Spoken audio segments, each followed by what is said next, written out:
ಕೈ ಬಿಡೇನು, ಕೈ ಬಿಡೇನು, ಆ ಮಾತು ಹೇಳಿದ ನನ್ನ ಹೇಳಿದ ನಲ್ಲವೇ. ನಾ ಕೈ ಬಿಡೇನು, ನಾ ಕೈ ಬಿಡೇನು, ಆ ಮಾತು ಹೇಳಿದ ನನ್ನ ಹೇಳಿದ ನಲ್ಲವೇ. ಯೇಸು ಕೈ ಬಿಡನು ದೈನಂದಿನ ಸತ್ಯವೇದ ಅಧ್ಯಯನಕ್ಕೆ ನಿಮ್ಮೆಲ್ಲರನ್ನ ಆಹ್ವಾನ ಮಾಡ್ತೇನೆ. ಇಂದು ನಾವು ವಿಮೋಚನಕಾಂಡ 7:21-25 ವಚನ, ಲಕ್ಷ್ಯಕ್ಕೆ ತೆಗೆದುಕೊಳ್ಳದೆ ಈ ವಿಷಯದ ಕುರಿತು ನಾವು ಧ್ಯಾನ ಮಾಡಲಿದ್ದೇವೆ. ಈಗ ಸತ್ಯವೇದವನ್ನು ಓದಿಕೊಳ್ಳೋಣ ಪ್ರಿಯರೇ, ಓದೋಣ. ಅದರಲ್ಲಿದ್ದ ಮೀನುಗಳು ಸತ್ತು ಹೋದವು, ನದಿಯು ಹೊಲಸು ನಾರಿದ್ದರಿಂದ ಐಗುಪ್ತರು ಅದರಲ್ಲಿ ಕುಡಿಯಲಾರದೆ ಹೋದರು. ಐಗುಪ್ತ ದೇಶದಲ್ಲೆಲ್ಲ ರಕ್ತವೇ ಆಗಿತ್ತು. ಆದರೆ ಐಗುಪ್ತದ ದೇಶದ ಜೋಯಿಸರು ತಮ್ಮ ಗುಪ್ತ ವಿದ್ಯೆಗಳಿಂದ ಅದೇ ರೀತಿಯಾಗಿ ಮಾಡಿದ್ದರಿಂದ ಫರೋಹನ ಹೃದಯವು ಕಠಿಣವಾಯಿತು. ಯೆಹೋವನು ಹೇಳಿದಂತೆಯೇ ಅವನು ಮೋಶೆ ಆರೋನರ ಮಾತನ್ನು ಕೇಳದೆ ಹೋದನು. ಫರೋಹನು ಆ ಮಾತು ಕಾರ್ಯವನ್ನೇನಾದರೂ ಲಕ್ಷ್ಯಕ್ಕೆ ತೆಗೆದುಕೊಳ್ಳದೆ ತನ್ನ ಮನೆಗೆ ಹೊರಟು ಹೋದನು.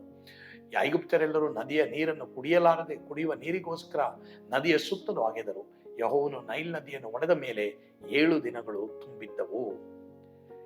ದೇವರು ಈಗ ನೀರನ್ನ ದ್ರಾಕ್ಷಾರಸವನ್ನಾಗಿ ಮಾಡಿದರೆ ನೀರನ್ನ ರಕ್ತವನ್ನಾಗಿ ಸಹ ಮಾಡಬಹುದು. ಯಾಕೆ ಈ ತರ ದೇವರು ಮಾಡ್ತಾ ಇದ್ದಾರೆ ಎಂಬುದಾಗಿ ನಾವು ನೋಡುವಾಗ ದೇವರ ಉದ್ದೇಶ ಇಲ್ಲಿ ನೋಡ್ರಿ.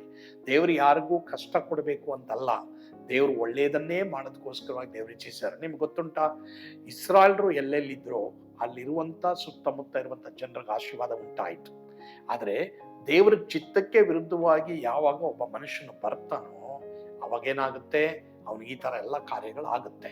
ಸೊ ಹೀಗಾಗಿ ಇಲ್ಲಿ ದೇವರು ದೇವರೇ, ಯೆಹೋವನು ದೇವರೇ ಎಂಬುದಾಗಿ ಐಗುಪ್ತರು ಸಹ ತಿಳ್ಕೊಳ್ಬೇಕು, ಫರೋಹನು ತಿಳ್ಕೊಳ್ಬೇಕು. ಫರೋಹನಿಗೆ ಸಿಂಹಾಸನ ಬಂದಿದ್ದು ದೇವರಿಂದ ಎಂಬುದಾಗಿ ಅವನು ತಿಳ್ಕೊಳ್ಬೇಕು. ದೇವರ ಉದ್ದೇಶವನ್ನು ನೆರವೇರಿಸೋದಕ್ಕೋಸ್ಕರವಾಗಿ ಸಿಂಹಾಸನದಲ್ಲಿ ಇದ್ದಾನೆ ಎಂಬುದಾಗಿ ಅವನು ತಿಳ್ಕೊಳ್ಬೇಕಾಯ್ತು. ಮಾತ್ರವಲ್ಲದೆ ಪ್ರಿಯರೇ, ಇವತ್ತು ನಮಗಿಲ್ಲಿ ಕಲಿಸ್ತಾ ಇರುವಂತ ಪಾಠ ಏನೆಂಬುದಾಗಿ ನಾವು ನೋಡುವಾಗ, ಯೋರ್ದನ್ ಹೊಳೆಯ ನೀರು ಯಾರು ಕುಡಿಯಕ್ಕಾಗಿಲ್ಲ. ಕಡೆಗೆ ಸುತ್ತಮುತ್ತನೂ ಜನ ಅಗಿತಾರೆ, ಸುತ್ತಮುತ್ತನೂ ಅಲ್ಲಿ ನೀರಿರೋದಿಲ್ಲ. ಒಂದು ಹೇಳ್ತೀನಿ ಕೇಳಿ, ದೇವರಿಲ್ಲದೆ ನಾನು ಮುಂದುವರಿಯಕ್ಕಾಗದು. ಅದು ನೀನು ತಿಳ್ಕೊಳ್ಬೇಕಾಗಿರಂತ ಒಂದು ಪಾಠ ಇದರಲ್ಲಿ. ದೇವರಿಲ್ಲದೆ, without God you cannot improve. ಪ್ರಿಯ ದೇವರ ಮಕ್ಕಳೇ, ಯು ಕೆನಾಟ್ ಸಕ್ಸೀಡ್. ಒಂದು ವೇಳೆ ಸ್ವಲ್ಪ ಕಾಲ ಹಾಗೆ ನೀವು ಮುಂದೆ ಹೋಗ್ಬೋದು, ಆದರೆ ನೀನ್ ನೆನಪಿನಲ್ಲಿ ಇಟ್ಟುಕೋ, ಸ್ವಾಮಿ ಹೇಳಿದ್ದಾರೆ, ನಾನಿಲ್ಲದೆ ನೀನೇನು ಮಾಡೋಕ್ಕಾಗದು. ಇದನ್ನೇ ದೇವರು ಅವರಿಗೆ ತಿಳಿಸ್ತಾ ಇದ್ದಾರೆ. ಫರೋಹನ ಮುಂದೆ ಎಷ್ಟೇ ಮಾತು ಕಾರ್ಯ ಮಾಡಿದ್ರು ಫರೋಹ ತನ್ನ ಹೃದಯವನ್ನು ಕಠಿಣಪಡಿಸ್ಕೊಳ್ತಾ ಇದ್ದಾನೆ. ಪ್ರಿಯರೇ, ನಿಮಗೆ ದೇವರು ಎಷ್ಟು ಉಪಕಾರಗಳು ಮಾಡಿದ್ದಾರೆ, ಮಾತು ಕಾರ್ಯಗಳು ಮಾಡಿದ್ದಾರೆ. ಹೃದಯವನ್ನ ಕಠಿಣಪಡಿಸ್ಕೊಳ್ಬೇಡಿ. ಅದಕ್ಕೆ ಬದಲಾಗಿ ಪಶ್ಚಾತ್ತಾಪ ಪಡ್ರಿ, ಆ ಪಾಪವನ್ನ ಬಿಟ್ಬಿಡ್ರಿ, ದೇವರ ಕಡೆಗೆ ಬರ್ರಿ. ದೇವರು ದೇವರೇ ಎಂಬುದಾಗಿ ತಿಳಿದುಕೊಂಡು ಆತನ ಮಹಿಮೆ ಪಡಿಸ್ರಿ. ಕರ್ತನು ಖಂಡಿತವಾಗಿ ನಿಮಗೆ ಪರಲೋಕ ರಾಜ್ಯವನ್ನ ಸಿದ್ಧ ಮಾಡಿದ್ದಾರೆ. ಈ ಲೋಕದಲ್ಲಿ ನಿಮಗೆ ಶಾಂತಿ ಸಮಾಧಾನವನ್ನ ದಯಪಾಲಿಸುವರಾಗಿದ್ದಾರೆ. ಕರ್ತನು ನಿಮ್ಮನ್ನು ಆಶೀರ್ವದಿಸಲಿ. ಆಮೇಲೆ ಪ್ರಾರ್ಥಿಸೋಣವಾ. ಪರಮ ಪ್ರೀತಿಯುಳ್ಳ ತಂದೆಯಾದ ದೇವರೇ, ನಿಮ್ಮ ಸ್ತೋತ್ರ. ಇಂದು ನಮ್ಮೊಂದಿಗೆ ನೀವು ಮಾತನಾಡಿದಕ್ಕಾಗಿ ಸ್ತೋತ್ರ. ಹೌದಪ್ಪ, ನೀನು ಎಷ್ಟೇ ಮಾತು ಕಾರ್ಯಗಳು ಮಾಡಿದ್ರು ಫರೋಹನು ನಿನ್ನ ಕಡೆಗೆ ಕಿವಿಗೊಡ್ಲಿಲ್ಲ.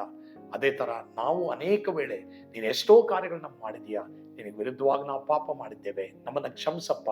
ಇನ್ಮೇಲೆ ದೇವರನ್ನಾಗಿ ತಿಳ್ಕೊಳ್ಳುವ ಹಾಗೆ, ನಿನಗಾಗಿ ನಾವು ಜೀವಿಸುವಾಗ ನಮ್ಮೆಲ್ಲರ ಕೃಪೆ ಕೊಡಪ್ಪ. ಯೇಸುವಿನ ಹೆಸರಿನಲ್ಲಿ ಪ್ರಾರ್ಥಿಸ್ತೇವೆ ಸ್ವಾಮಿ. ಆಮೇನ್.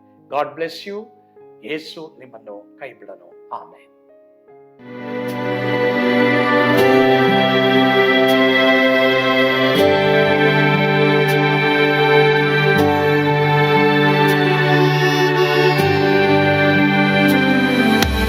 ನಾನು ಪಾತ್ರದಲ್ಲಿ ಇರುವಾಗಲೂ ನೀನು ಪಾಯಪಾಟು ಓಡಬಾರದು. ನನ್ನ ಮಾತನಂಬಿ ಸ್ಥಿರ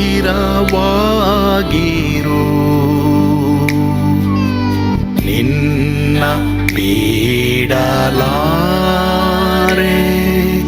ಬೀಡೇನು ಎಂದೆಂದಿಗೂ.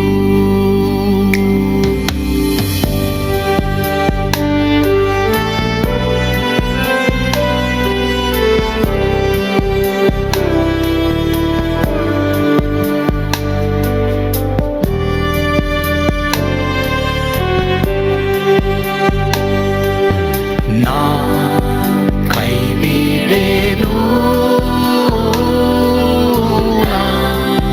ಕೈ ಬಿಡೇನು, ಆ ಮಾತು ಹೇಳಿದನಲ್ಲ, ತಾ ಹೇಳಿದನಲ್ಲವೇ. ನಾ ಕೈ ಬಿಡೇನು, ಕೈ ಬಿಡೇನು, ಆ ಮಾತು ಹೇಳಿದನಲ್ಲ, ತಾ ಹೇಳಿದನಲ್ಲವೇ.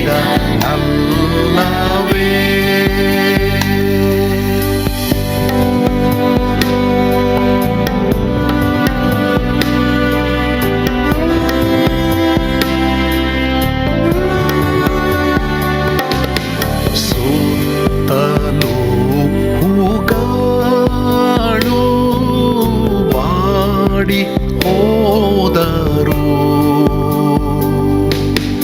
ಮೇಲೆ ಸ್ವರ್ಗದೋಳು ಬಾದಲಾಗದು.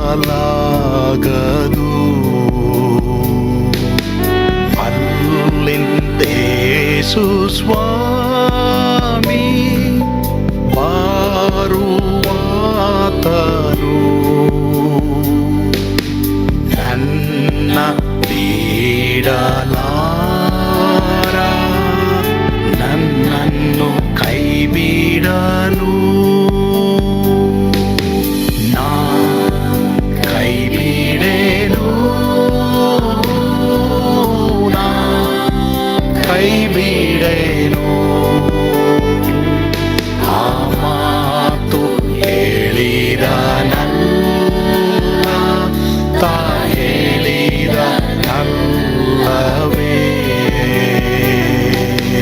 ನಾ ಕೈ ಬಿಡೇನು, ನಾ ಕೈ ಬಿಡೇನು,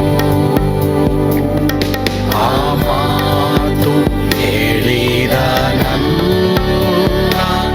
ತಾ ಹೇಳಿದನಲ್ಲವೇ.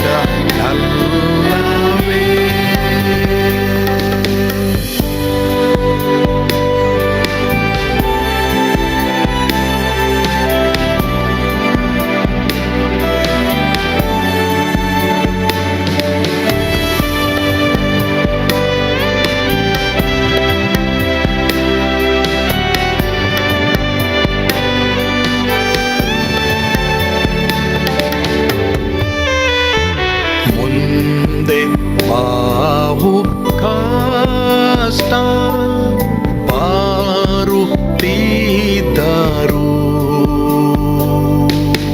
ಬಾಯ ಪಾಡಲಾರೆ, ಸ್ವಾಮಿ ಇದ್ದಾನೆ. ಬಾಲವಾಗಿ ನಿಂತು ಹರ್ಷಗೊಳ್ಳುವೆ, ಸ್ವಾಮಿ ಬೀಡಲಾರ, ಸ್ವಾಮಿ ನನ್ನ ಕೈ ಬಿಡಲು. ನಾ ಕೈ ಬಿಡೇನು, ನಾ ಕೈ ಬಿಡೇನು, ಆ ಮಾತು ಹೇಳಿದನಲ್ಲ, ತಾ ಹೇಳಿದನಲ್ಲವೇ.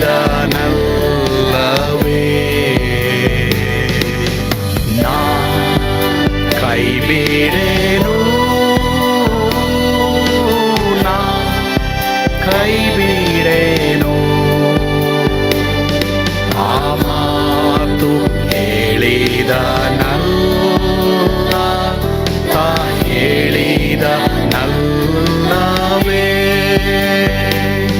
ತಾ ಹೇಳಿದ ನಲ್ಲವೇ